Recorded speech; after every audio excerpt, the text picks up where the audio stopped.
ሰላም ሰላም የባርኮት ቲዩብ ተከታታዮች ዛሬ ከባድ እንግዳ ይዘንላችሁ መተናል።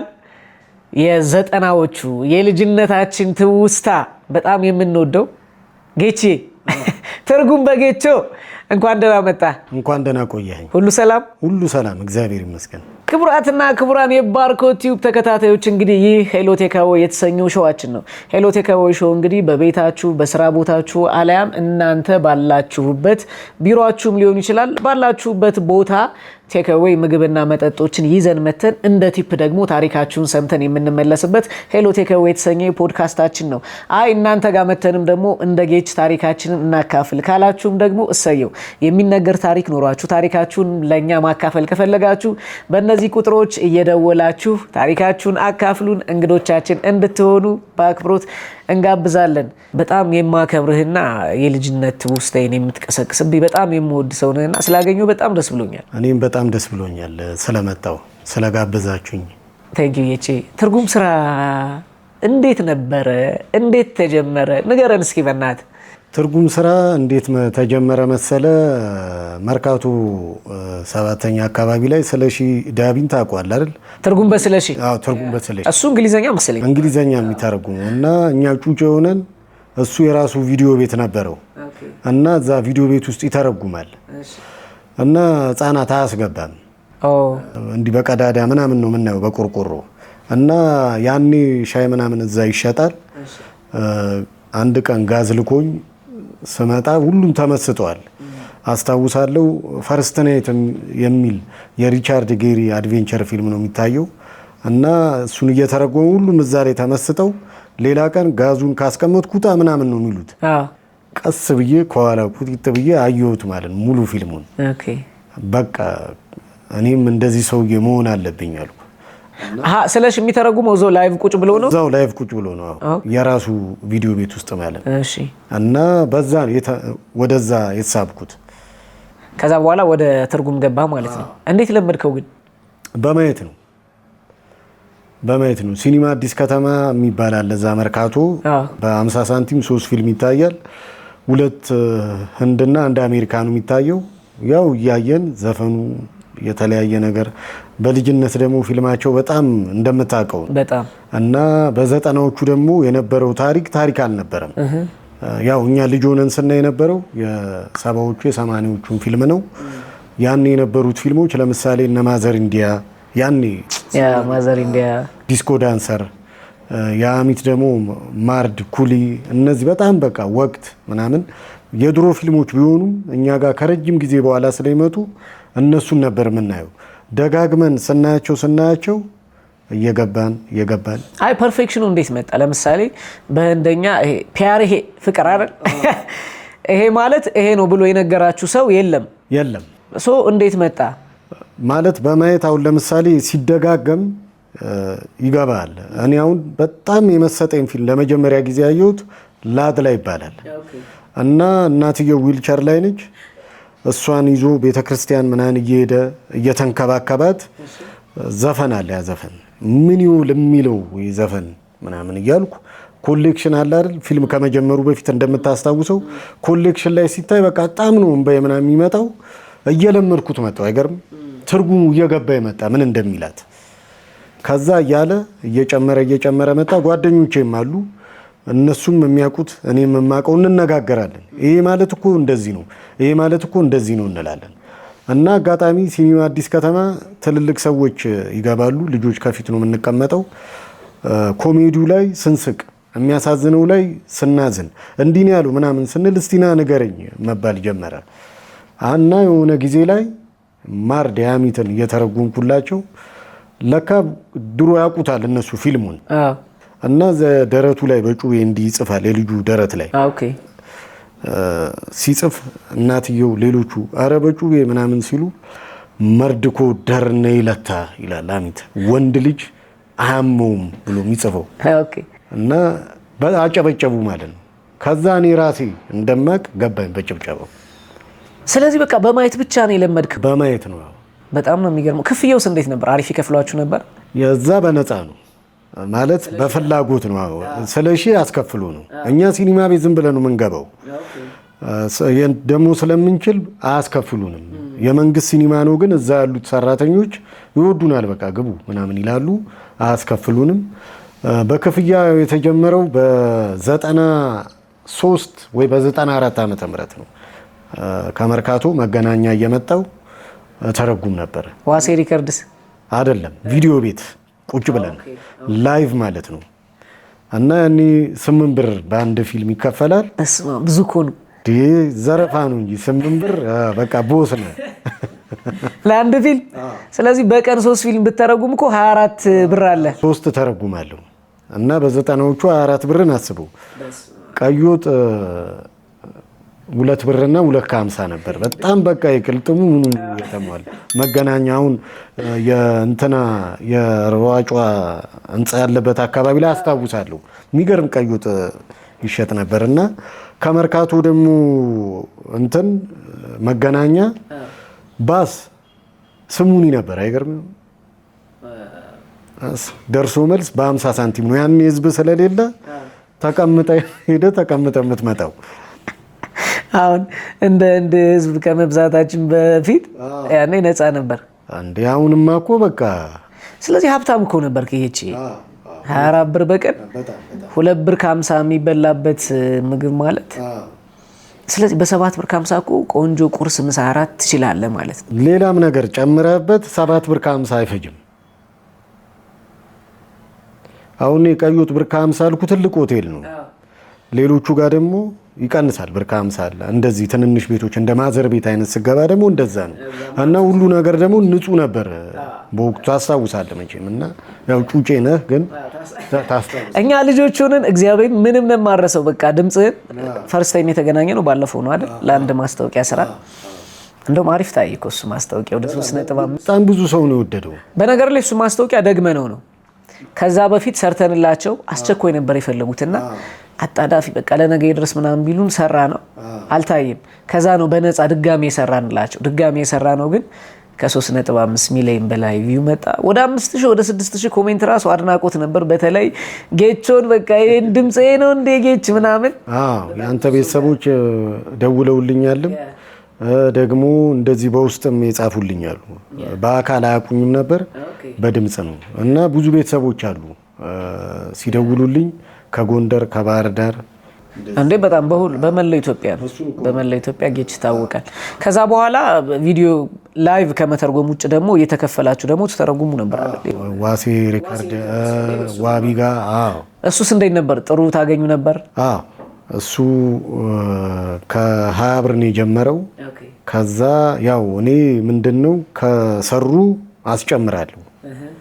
አስጨምራለሁ ማለት አሁን ብዙ ጊዜ ደስ አይላቸውም፣ ግን 20 ብር ነበር ምን ተረጉመው ሳይ እኔ ያኔ በቪኤችኤስ ነው ያቺ ካሴት ታወቃት ጠንጥኑ ምናምን በሱ ነው ምን ተረጉመውና እዛ ዋቢ ብዙ ሰው ሊገዛ ሊከራጅ ይመጣል።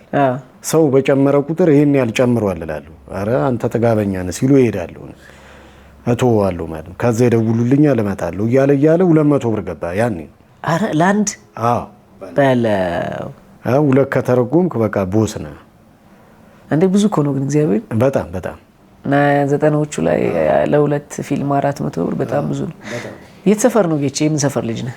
እኔ ኮልፌ ነው ሰፈሬ። ተወልጄ ያደግኩት ያው ኮልፌ አካባቢ የተወለድኩት ልበረንዳ ነው። ቀጥሎ ኮልፌ ነው እድገቴ።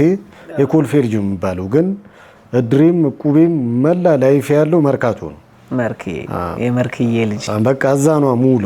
እንዴት ነጋዴ ያልሆንክም ግን መርካቶ ውስጥ ሆነ? እዚህ ገባሁ፣ ፊልም ውስጥ ገባሁ ማለት ሲኒማ ቤቱ አለ፣ እዛ የሚተረጉሙባቸው ቪዲዮ ቤቶች አሉ።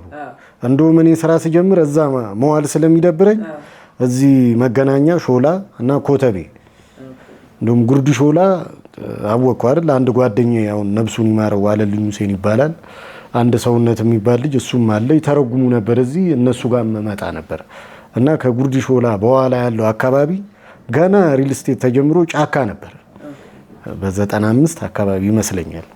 እና እንደዛ ነው። በጣም ህንድ ፊልም እንዴት ነው አፍቃሪ ያረጋል ይባላል አይደል?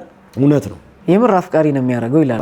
አፍቃሪ ያረጋል። ተጽዕኖ አልፈጠረብህም ማለት የፍቅር ህይወት በጣም አፍቅረህ ምናምን አይነት ነገር?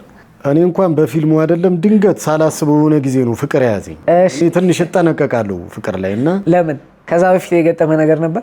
አይ እንዴት መሰለ በፋሚሊ እኔ አባቴ ሁለት ነው ያገባው። ኦኬ እዛ ጋር የማየው ነገር ፍቅር ምናምን እንዲገባኝ አላደረገም። እንዲህ ጭቅጭቁ ምኑ እንደዚህ እንትን ስል እኔን ያሳደጉኝ አክስቴ ናቸውና በጣም መልካም እናት ሳይ እንደዚህ ነው እንዴ ነበር እምለው እና ምንድነው እኔ ግን ካደኩኝ በኋላ ምንድነው የሆንኩት ስራውም አለ ሳንቲሙም አለ ፋሽንም በደንብ ከታተል ነበርና ብቻ የሆነ ሴሰኛ ነገር አደረገኝ። ከዛ የተነሳ ፍቅር አላውቅም። ግን ከጊዜ በኋላ አለ አይደል የሆነ ቦታ ላይ እግዚአብሔር አስቆሞ ልክ አይደለም የሚል እንደዚህ አይነት ስሜት ሰጥቶ ነው እንደዛ። ከዛስ እንዴት ሆናችሁ? አንድ ፖድካስት ላይ ስለሰሙት ነው ያጠነከርኩበት። እንዴት ሆነን መሰለ በእድሜ ከኔ ታንሳለች እና በቃ እንዴት ገራችኝ፣ አስተካከለችኝ። ከዛ በኋላ ከዛ ህይወት ተቀይሬ ከሷ ጋር ነው ያለኝ ላይፍ ማለት ነው። ከዛ ደግሞ ሳይ ትንሽ የጤና ችግርም ገጠመኝ። የሆነ ብኩንም ሆንኩ። ዝም ብሎ መዝናናት ነው እንዳልኩ። አሁን በፊልም የማገኘውን ሳንቲም አይተሃል። ቀን በቀን በቃ መቃም ነው፣ መጠጣት ነው፣ መዝናናት ነው። እንደውም ለትርጉም የሚሄደው እኔ ማታ ነው። ድንገት አዲስ ፊልም መጥቶ ልተረጉም ከሄድኩኝ 40 ደቂቃ ተረጉመውና አንዴ መታ አድርጌ ልምጣ ብዬ ደግሞ ሄድና ከእንደገና እንደዚህ ነው የሚጨርሰው። ከዛ ላይፌን ሳየው ከሷ ጋር የሚሄድ አልሆነም። በኋላ እሷ ሲሪየስ እየሆነች መጣች ማለት ነው። ታውቃለች ባህሪን። ያው ቅጥል ስምም ሰታኝ ነበር። ደውላ ልክስክሱ ሰላም ነው ሰምቻለሁ እሱን ነገር እኔ እንደዚህ አይደለም አሁን ምናምን እላለሁ። ከዛ አጋጣሚ ሆኖ ወደ አሶሳ ለማስተርጎም ሄድኩኝና በዛው ወደ ሱዳን ገባው ማለት ነው። 2 አመት አረብ ሀገር ከረማ መጣች። አሁን ንጋባ ስትል እኔ ያልጨረስኩት ደሞ ሩጫ አለ፣ ደሞ ፍቅር ይዞኛል። እንዴት ላድርግ? እንዲያልኩ 4 አመት ነው የጠበቀችኝ ያሳለፍነው ማለት ነው። ከዛ እመሙንም ሳይው ስታከም ምንም የለም። የሷንም ይሁት እንትን እሷ በቃ ጨርሳለች።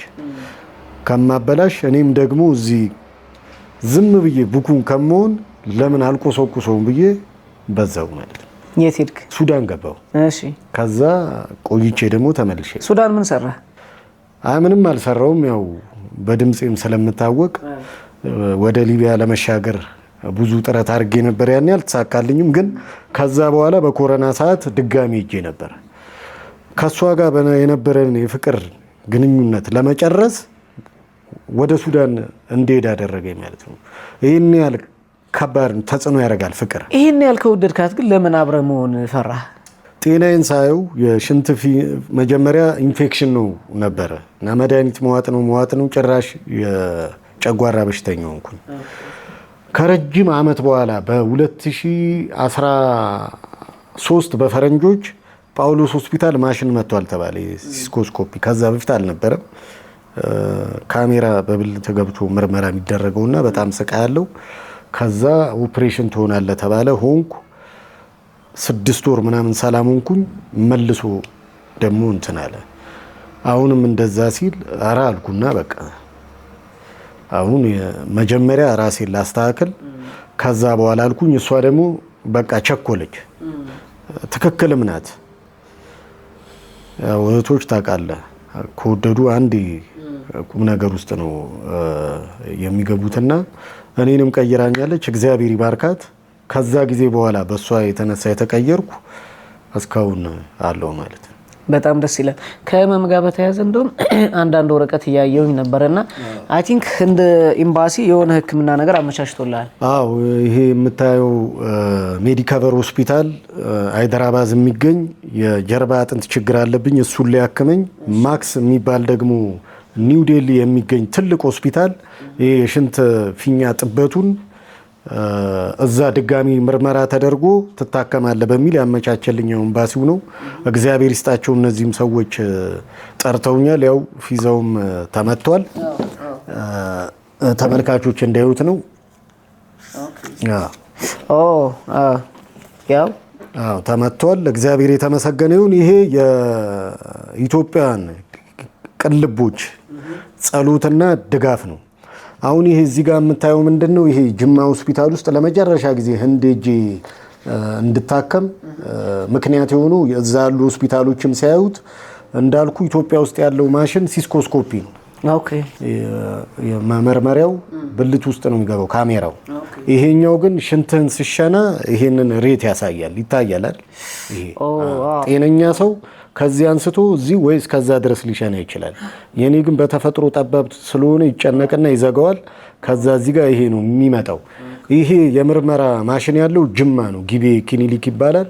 በነገራችን ላይ ጅማ ሕክምና በቃ ሌላ ታሪክ ሆኗል። ጅማ ዩኒቨርሲቲና ይሄ ጊቤ ውዴዮላ ምናምን የሚባሉ ክሊኒኮች አሉ። እንደውም ዶክተር አብይ ሰራበት ነበረ ከአንገት በላይ ውዴዮላ የሚባለው ማለት ነው። እና እዛ ከታየው በኋላ ነው ስቃይ የለውም። ያኛው ስቃይ አለው፣ ይሄኛው ግን ማሽን ስቃይ የለውም። ዝም ብለ ባሊ ነገር ላይ እንዲሸና ያደርጉና ማሽኑ ነው ይሄን ሬት የሚያወጣው ማለት ነው። እና ጅማ አካባቢ ያላችሁ እንደውም እንደኔ የምትሰቃዩ ሰዎች ጊቤ መካከለኛ ክሊኒክ ሂዱና ታዩ። ስለዚህ ወጪ አሁን አንዳንድ ወጪዎች ቅድም ያስፈልጉኛል ስትል ነበር። እነሱ ለምን እንደሚያስፈልጉ? እነሱ የሚያስፈልጉት ለቲኬትና ለገስት ሃውስ ለአንድ ወር መቆየት አለብህ ብለውኛል። 2 ኦፕሬሽን ስለሆነ ለአንድ ወር መቆየት አለብህ ለገስት ሃውስ እና ለቲኬት ነው። ምናልባት ቲኬቱ ሊመቻች ይችላል። አንዳንድ ሰዎች እያናገርኩ ነው። ግን ለገስት ሃውስና ለአንዳንድ ነገሮች ያስፈልጉኛል። ውድ ኢትዮጵያውያን ልበቀን ቤተሰቦቼ እንግዲህ አካውንቴን ከስራ አስቀምጥላችኋለሁ፣ ደግፉኝ። እንደዚሁም ደግሞ በፊት እንደምታደርጉት በጸሎት ሁላችሁንም ፈጣሪ ባርካችሁ። ምንም ጥያቄ የለውም። እንግዲህ የዘጠናዎቹ ትውስታችን የሆነው ልጅነታችን ያሳመረልን ትርጉም በጌቾ ያው እንደምትመለከቱት እንግዲህ ኤምባሲው የሕክምና ወጪውን ችሎታል፣ ሸፍኖለታል። ከዛ ውጭ ግን ከትኬት ጀምሮ እዛ ለመንቀሳቀሻና ለገስት ሃውስ የሚሆን ደግሞ የተወሰነ ሰፖርት እንድናደርገው በፈጣሪ ስም ጥሪያችንን እናቀርባለን። እናንተ ደግሞ እስከዛ ሰብስክራይብ አድርጉ። ጌቼ አሁን ላይፍ እንዴት ነው? እንዴት ነው የምትኖረው? ህይወት እንዴት ናት? እስኪ በእናትህ ንገረን። አሁን ያው ህይወት አንዳንዴ ከፍ አንዳንዴ ዝቅ እያለች ነው። አድቬንቸር ናት፣ ግን ለበጎ ነው። ምን ለማለት መሰለ፣ አሁን መንገድ ስትሄድ ዝም ብለህ ቀጥ ብለህ የምትሄድ ከሆነ ይሰለቻል። ትንሽ ዳገትና ትንሽ ቁልቁለት ሲጨመርበት አሪፍ ነው የሚሆነው። ብቻ ነው የምትኖረው? አሁን ብቻዬን ነው የምኖረው። ያችን ሴት በማጣት ግን ሪግሬት አላረክም? አልተጸጸትክም? ከዛ በኋላውን ብቻ መሆን ምናምን? አሁን ቅርብ ጊዜ ነው። ከዚህ በፊት አሪፍ ነው ያረኩት ነው የምለው። ይህንን የሚያረኩት ለእሷ ነው። ምክንያቱም እሷ ለእኔ በመጀመሪያ ደረጃ ቤተሰቦቿ የኔን ባህሪ ያውቁ ነበር። በፊት የነበረኝን እንደዚህ አይነት ሰው ሲሉ ታግላ ታናሽ የሆነ አስተካክላኛለች እና ምንም አይነት መስዋዕትነት እንደምከፍል ስለማቅ ለምን እኔ ራሴ ስስተካከል ሌላ ሴት ለምን አላገባም በሚል አስቤው ነበረ። ግን የእግዚአብሔር ፈቃድ ሆኖ እስካሁን ያው እንዳለው ነኝ። ግን ከመሜ ጋር ደግሞ አግብቻት ቢሆን ኖሮ በጣም ነበረ የሚከብደኝ። ሁልጊዜ ያኛው መስዋዕትነቷ ይመጣብኛል። ምን እንዳሳለፈች አውቃለሁ፣ ምን ስትባል እንደነበር አውቃለሁ። አረብ ሀገር የሚሄደችበት ምክንያት እዚህ ብዙ መስራት የምችል ልጅ ሆና ከዚህ ጭቅጭቅ ለመሸሽ ነው። ያንን አይቼ እንዴት አድርጌ ልቻል? ያኔ በነበረኝ ጊዜ የወሰንኩት ውሳኔ ያኔ ትክክል ነው።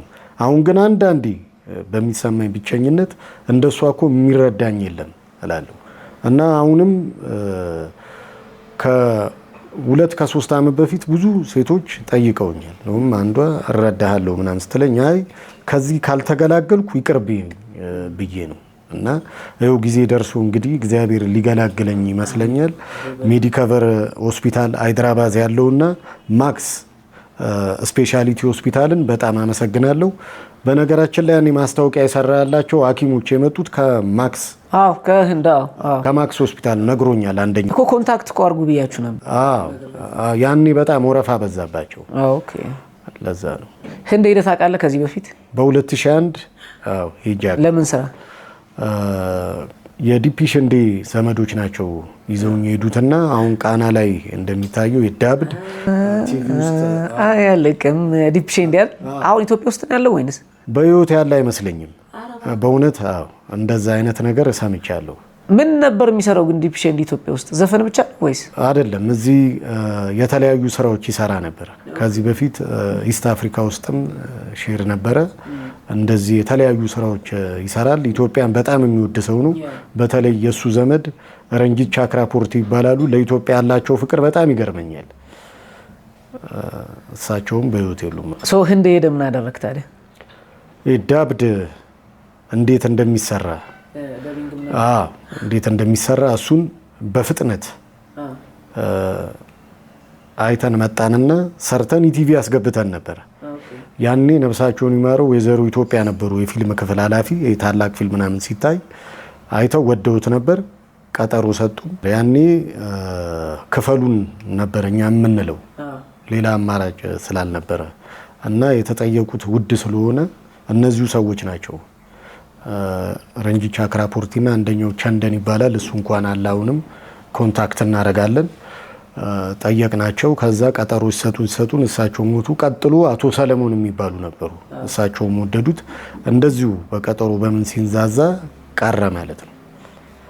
ለዛ ዓላማ ነው የሄድኩት፣ ዳብድ እንዴት እንደሚሰራ ለማየት። በጣም ደስ ይላል። የህንድ አክተሮች ውስጥ አንድ ሰው ብቻ አግኝ ወይ አንድ ሰው ጋር ብቻ ራት ብላ ብትባል ማጋ ትበላል? ሁለት አታረግልኝም? አንድ ከወንድ አንድ ከሴት? አይ አንድ። እሺ ከሰልማን ካን ጋር ቢሆን ደስ ይለኛል። በእውነት ሻሩክን ነበር የጠበኩት። አዎ ሻሩክ በጣም ዩጅ አክተር ነው እና በዓለም አቀፍ ደረጃ ኪንግ ኦፍ ቦሊውድ ነው። በጣም እወደዋለሁ፣ አከብረዋለሁ። የማደንቀው ሰው ደግሞ ሰልማን ካን ነው። ምን የተለየ ነገር አይተበት? ሰልማን ካን አንደኛ በበጎ አድራጎቱ ከሚያገኘው ገቢ 90%ን እርዳታ ይሰጣል። ኧረ እባክህ 90%? አዎ 90%ን ነው የሚረዳው።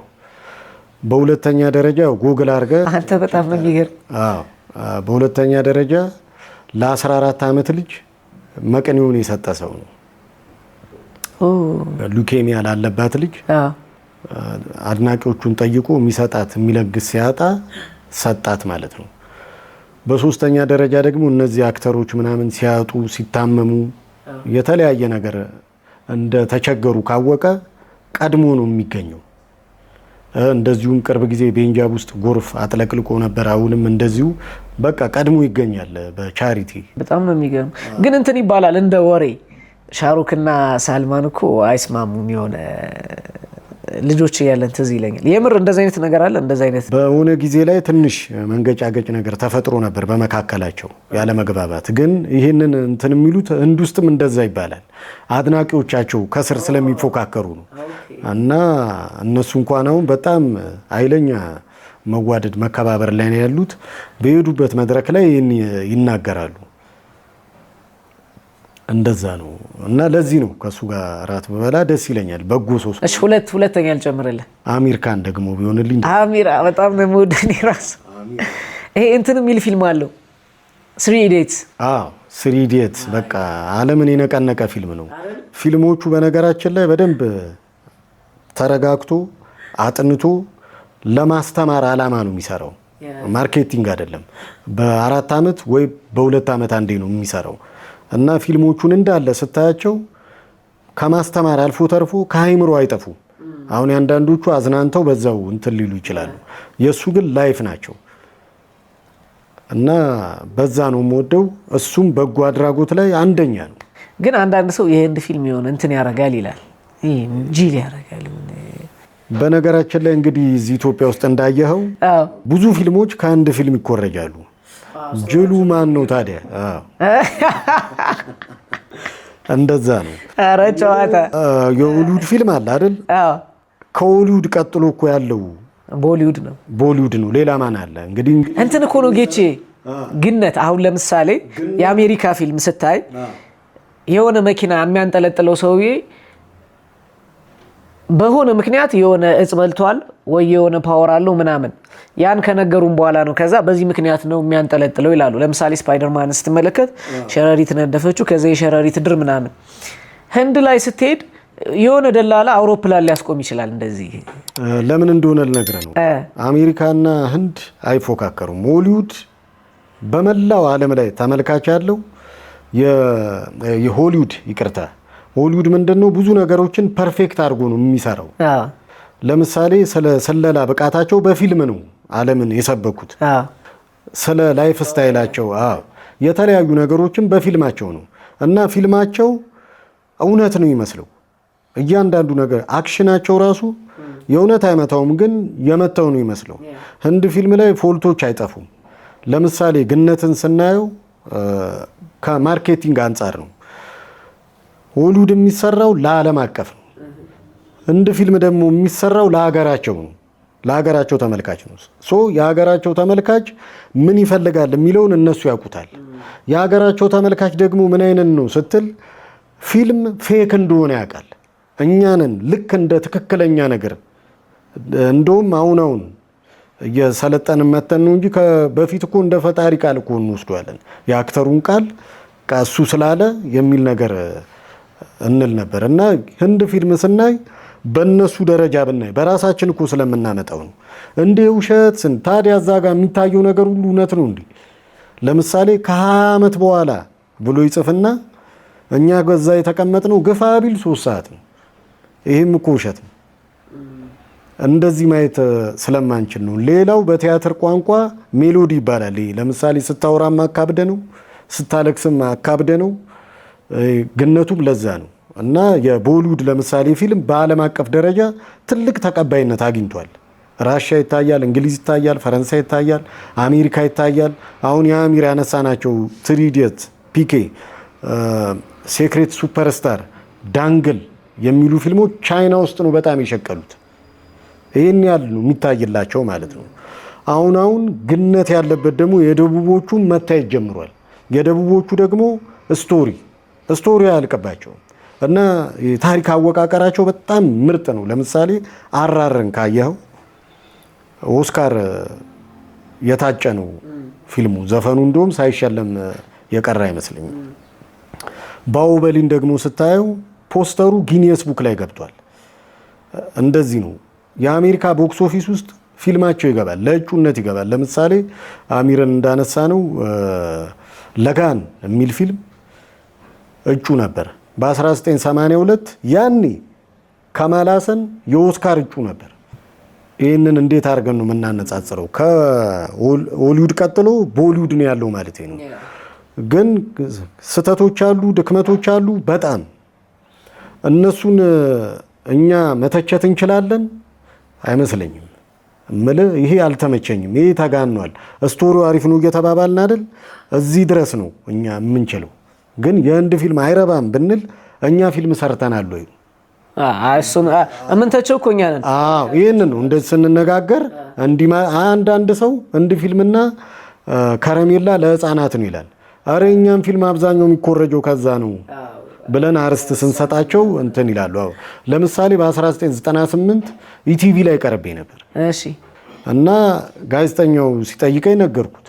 ህንድ ፊልምና ከረሜላ ለህፃን ነው የሚሉትን ሰዎች ጥራቸውና እናውራ፣ አክተሮችም ከሆኑ ምኖችም ከሆኑ። ለምሳሌ የተኮረጁ ውሳኔን ታስታውሰዋለህ? የበኩር ልጅ፣ ሌሎችም አሉ አሁን ቅርብ ጊዜም የተሰሩ ሲኑ ባክግራውንድ ሚውዚኩ ዳይሎጉ ራሱ ሙሉ በሙሉ የተኮረጀ አለ።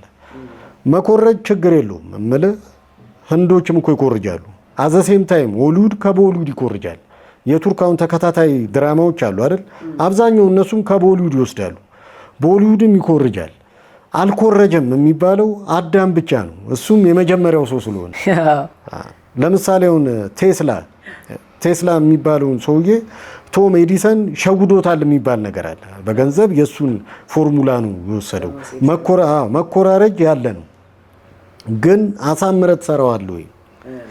አሁን እነሱ ኮርጆ ሲሰሩ እንደ ሆሊውድ እኮ ላይሆን ይችላል። ህዝባቸው ግን በጣም ይወደዋል። እኛ ግን እዚህ ዳር ሆነን እንዴ ኮርጆ ነው ብለን የምንናደደው እኛ ነን። ያ ተገቢ አይመስለኝም። ብትኮርጅም አሪፍ አድርገህ ከሰራ ሰው እኮ ከሰው ነው የሚማረው። እኔ ካንተ መማረው አለ። እንስሳንም ዝም ብለን አተኩረን ካየን የምንማራቸው በጣም ብዙ ነገሮች አሉ። እንደዛ ነውና እኔ እንደ ፊልምን ለማካበድ አይደለም። ልክ ነው አክሽኑ ላይ ግነት አለ ቢስተካከል እኔም ደስ ይለኛል። ግን ስቶሪያቸው እዚህ ከልብ ጋር ነው የሚገናኘው። ምንም ጥያቄ የለው።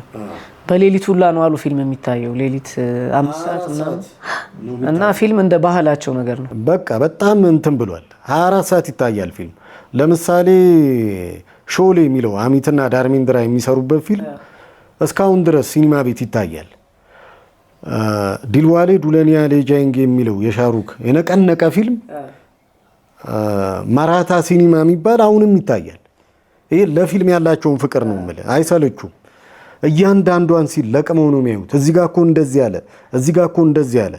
ለምሳሌ ፊልም ካዩ በኋላ አሁን እኛ ወዲያው ነው ጥለን የምንወጣው አይደል? እነሱ ማማ ምን እንደሰራ ያነበሩ። እሱ ብቻ ሳይሆን ምን ሰማው አንድ ጓደኛ ሄዶ ህንድ ሀገር መዝሙር ይዘመራል አሉ። ፊልሙ ከመጀመሩ በፊት ይሁን ካለቀ በኋላ ይሁን የተለያየ ልማድ አለ። የተለያየ ቦታ ላይ የተለያየ ልማድ አለ። እንደውም አንዳንድ ደቡብ ውስጥ ለሚወዱት አክተር ትልቅ እንትን ይሰሩና ፖስተር ነገር ካታውት ነው የሚሉት እነሱ ይሰሩትና ወተት እንትን ይሉበታል እንትን ለሚሉት ይሄን ያህል ውስጣቸው የገባ ነው ፊልም ባህላቸው ሳይሆን ላይፋቸው ሆኗል። እኔ ግን የምረዳው ፊልም ላይፌ ሊሆን አይችልም። የላይፌ ግን አንድ አካል ሊሆን ይችላል። አስተምሮኛል በጣም ብዙ ነገር እንጀራዬም ነው። ያን ያህል ነው እንጂ ላይፌ ይሆናል ብዬ አላምንም። እነሱ ጋር ግን ያን ያህል ነው የሚሄዱት። ለምሳሌ ሰልማን አድናቂዎች ሲባል ሰልማን የሆነ ነገር ሆነ ከተባለ ቤቱ ድረስ ነው የሚመጡት። ህዝብ ልደቱ ከተባለ እንደዛ ፊልም ሲመረቅ እንደዛ በቃ እንትን እያሉ ነው የሚመጡት። የሻሩክ ቤት እንደውም እየተጎበኛ አየሁት። ይጎበኛል። አዎ መነት መኖሪያ ቤቱ እኮ ነው። እኮ በጣም ህዝብ ተሰብስቦ ምናምን እየጎበኘው ፎቶ ምናምን ቪዲዮ ከውጭ እየመጡ ምናምን እንደውም ሻሩክ አሁን ዱባይ ውስጥ በስሙ ኤስአርኬ በሚለው ሪል ስቴት ሊሰራ ነው። አንድ ሪል ስቴት ባለፈው ዱባይ የሄድኩ ጊዜ ያየሁት አለ። ቀድሞ ነው ብላ ተሸጦ ያለቀው። ቀድሞ ነው ተሸጦ ያለቀው። እና የኛም የሪል ስቴት ኩባንያዎች እዛ ውስጥ ተሳትፎ አላቸው። ሽልማት ሁሉ አግኝተዋል። የኤስአርኬ ፖዛለቻል የፍቅር እሱ ዱባይን አጥለቅልቆታል። የራሱም አለው እና ገና ሳይገነባ እንዳለቀ አይነት ነገር። ለምን ሻሩክ ነው። ሌጀንድ ነው። ከሀገራችን በጣም ማንን ታደንቃለህ? እኔ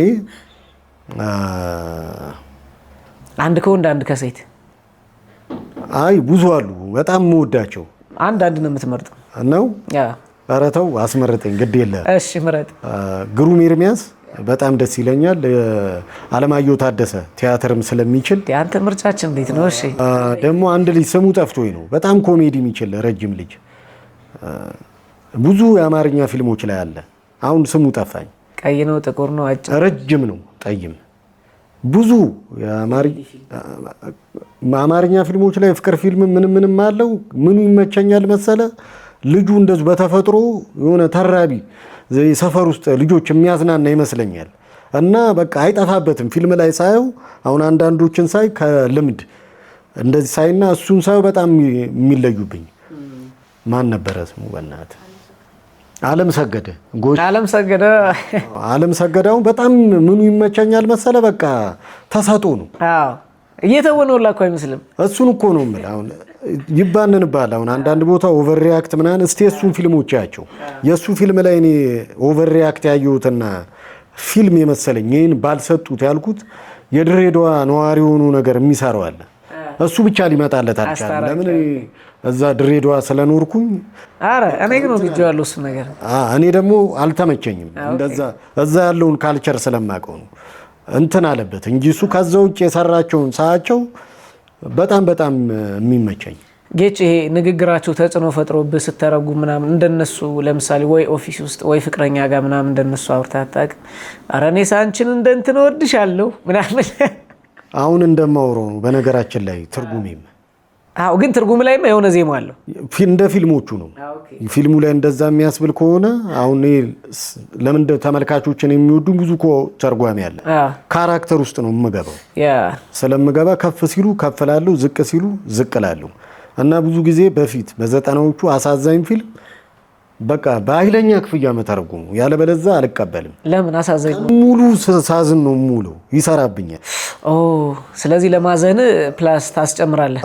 በቃ በሆነ መደበቂያ ነገር በቃ ይመላለስብኛል። እንደዛ ነው። ኮሜዲ ፊልም ካየው ደግሞ እንደዛ። ቴንክ ዩ ጌቼ፣ በጣም ደስ ብሎናል ስላገኘው ስለመጣ ደስ ብሎናል በጣም። ቀጣይ ደግሞ ከህንድ መልስ ድነህ በጣም ተሽሎ እንደምንገናኝ ተስፋ አደርጋለሁ። ተመልካቾቻችን አሁንም በድጋሚ እንግዲህ ጌችን ማገዝና ማግኘት የምትፈልጉ ስልክ ቁጥሩ ነው፣ አካውንቱ ነው።